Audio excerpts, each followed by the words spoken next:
my topic for the evening is Swami's words, however they are and wherever they come from. It is true, true, and always will remain true. I'll just take you through one small incident that happened quite long back when Bhagwan was, of course, walking amidst all of us. It was all of you might know, Swami very often frequents to visit the place called Kodaikanal in Tamil Nadu. It's what Swami says, it is a playground of Bhagwan Baba. And I had gone there to a place called Parani, which is about 20 or 25 kilometers down below Kodaikanal. But I was not aware that Swami is going to come to Kodaikanal or something. On that particular night, while I was sleeping, it was 4:30 in the morning. Suddenly, Swami appeared in my dream, and Swami said he took my name and said that today we'll be having breakfast together. It was a shock of the moment because Swami is in Prashanthi Nilayam and I am in a place where nobody can imagine Swami will ever come. So I was just worried. I was just, in fact, flabbergasted to know how can Swami have breakfast with me. Is it just going to be another dream after I take a sleep? So it was since 4:30. So I got up at 5 o'clock. I took a bath and I just found out what's happening. And the taxi driver met me at 5:30 in the morning and said that Bhagwan Baba is about to reach, Kodaikanal, and he's going to drive through a place called Parani. So I thought that Swami really, he has asked me to be for a breakfast with him in a dream. So I took a small two-wheeler. Those days, those TVS 50s were the only vehicles available in places like Parani and Udumalapeta and Kodaikanal. So there are no other vehicles available. So I took a two-wheeler and I rushed to the place where Swami is supposed to come. After riding for about 8-9 kilometers, I found lots of rush standing on either side and asked somebody, what was this rush for? And apparently, so they said that Bhagwan Baba is going to come through this place. And there were rush on either side. So I didn't want to be on the rush. I just parked my two-wheeler and walked about 10-15 minutes and found a small temple where Swami's chair was kept and Swami's one photograph was kept. And no, not a single soul was there. So I decided, let me go and sit there rather than standing on the side of the road where Bhagwan can't even see me because it's a deal done with Bhagwan that I'll have to go and have a breakfast with him. So therefore, I straight went and sat on the chair, sat just close by the chair.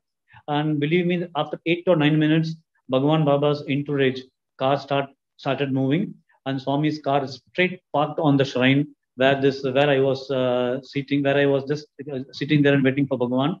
And the door opened, and Swami very, very slowly, in his most compassionate kindness, started walking, and he came and took the spot on his chair. And then the rush from outside all started running in, and they started singing bhajans. And I just wanted to keep this long story a little short. And I was very worried. I was not able to follow the bhajan. I was not able to see Swami. Of course, just Swami said, "Have you come here?" He spoke to me in my language and asked me, "Have you come here?" Manaka, "Yes, Swami, but what about the breakfast? I have come to only have breakfast with you. I don't know anything else." I was just telling this in my mind. All along, it was breakfast. When it was 7 o'clock in the morning, by the time Swami asked me this.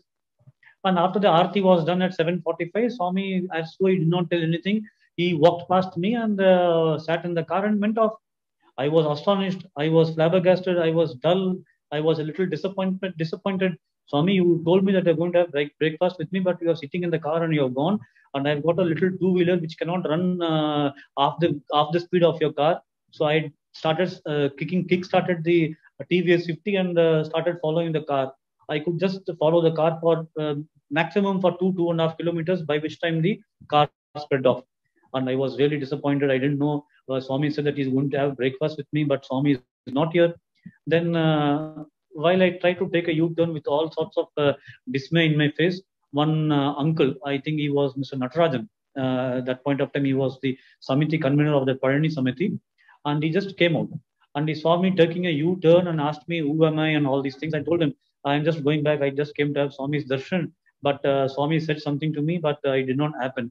So I'm going back. He said, "No, no, you please come into my home. I just want to talk to you for a couple of minutes." I thought, what is the gentleman going to do with me when the greatest disappointment of life of not having breakfast with Bhagavan has become a disappointment, and what else and who else could do anything to me? So anyway, since to respect, giving respect to his age and look, I was parked my two-wheeler outside and went into that uncle's home, and I could find a small shrine. And after a few minutes, he came with a small plate of cashew nuts some kismis, and a little South Indian type of a half-eaten breakfast. Yeah, and he said, why don't you have this? He asked my name and I told him I'm Ravi. He said, Ravi, why don't you have this breakfast? I said, no, I'm not going to have a breakfast now because the story is Swami appeared in my dream at around 4:30 in the morning and so that he's going to have breakfast with me. I said, oh, is it so? You know what happened? When Swami came to the mandir, when Swami came to this place, he came to my home and he had breakfast with me. After having breakfast, this was Swami's plate and Swami ate half of what it is and Swami left the half. It is this, and this plate is what Swami has eaten and left it off. He has not finished the plate, and it was kept in the shrine. We do not know what to do, but I suddenly saw you, and something happened in my mind. I wanted to take you inside. So I realized that Swami did not want to have breakfast physically with me, but Swami wanted to have the breakfast what he actually had on that day. So believe me or not, on that particular day at about 8 o'clock in the morning, I could eat what Swami left in the plate, those little cashew nuts, those leftover kismis, and little bit of South Indian stuff which Swami after parting it, it was kept for me. Behold, Swami had just eaten half, and the dream instructions which he gave me that he's going to have breakfast indeed turned out to be wonderfully true. So why I'm taking this incident and recalling this anecdote is to illustrate and tell the people all over that Bhagwan, even if it is going to be in a dream, it is always going to be Satya. And if Satya says something, it is always going to materialize. So let's honestly accept that Swami is with us. He will be with us. He will guide us ever through. It is immaterial whether you see Swami physically or whether you see Swami in Prashanti Nilayam or whatever it is. Once Swami gives you any direction in whatever manner, subtle or straight, it is Bhagavan himself being with you. Let us cherish these moments with Bhagavan, and Bhagavan is always going to be with us.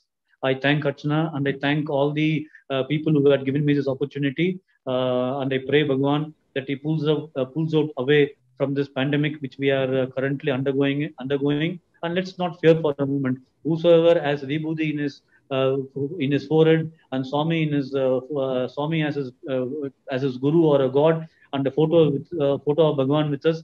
Swami is going to ever and every time be with us, guide us, and he'll do what is best for us. Jai Sai Ram. Thank you.